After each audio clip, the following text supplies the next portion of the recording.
তো যারা সেই রোজা রাখবে, রোজাদারের কত গুরুত্ব একটু শুনে রেখে দেন। একটু বলি একটা রোজার বিষয়।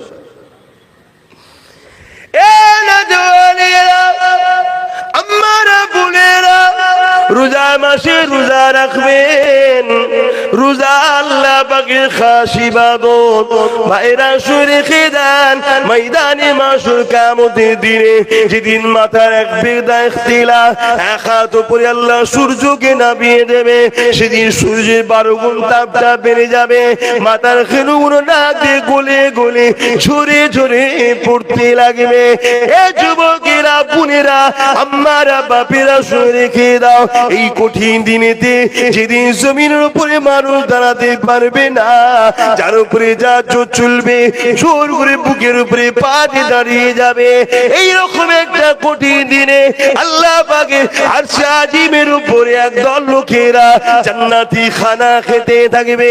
আল্লাহর ফেরেশতারা দেখে দেখে বলবে, ও রব্বি আল্লাহ পাকেরা কারা, যাদেরকে আপনি কঠিন মুসিবতের দিনে সবাই নফসি নফসি করে, তাদেরকে আপনি নিশ্চিন্তায় বসিয়ে বসিয়ে জান্নাতি খানা খাওয়াতে লেগেছে।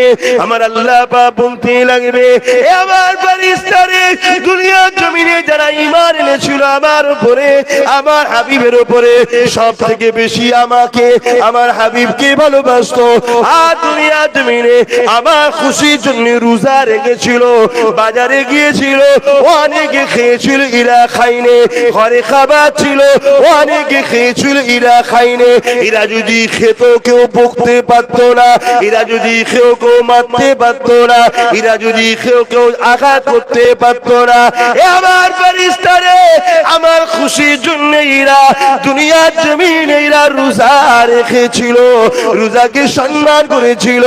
আমি আল্লাহ আজকে কঠিন বিচারের দিনেতে এদেরকে আমার জান্নাতের খানা খাওয়া। নওজোয়ান তরুণরা, এই যার কয়েকদিন পর রোজার মাস আসছে, সব ইবাদত আল্লাহ বলেছেন আমার, কিন্তু রোজার মাস এলে আল্লাহ কি বলে, আস-সাওমুলি ওয়া আনা জিবিয়াদিয়া, রোজা হলো আমার খাস ইবাদত, আমি নিজে হাতে রোজাদারকে পুরস্কার দেব। রোজা সব ইবাদতই আল্লাহর, কিন্তু রোজা বলছে আমার খাস ইবাদত।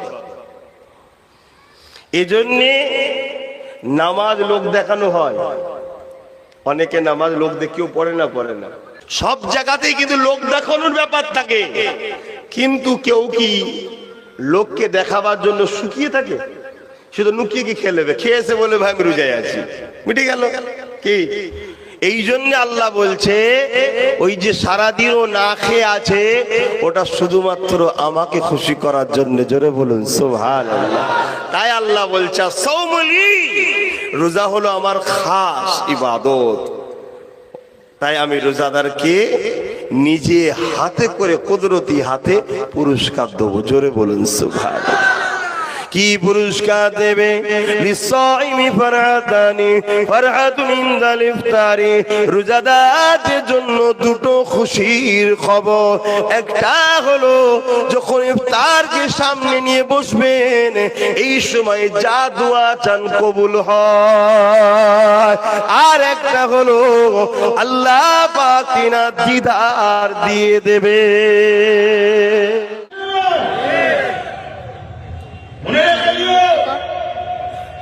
ইসলামের জন্য সর্বপ্রথম কাবার জমিনে যে খুনটা ধরেছিল, ওই খুনের খুন মুজাহিদুজ্জামান আবু বকর সিদ্দিক দাদা হুজুর পীর কেবলা। জোরে বলুন সুবহানাল্লাহ।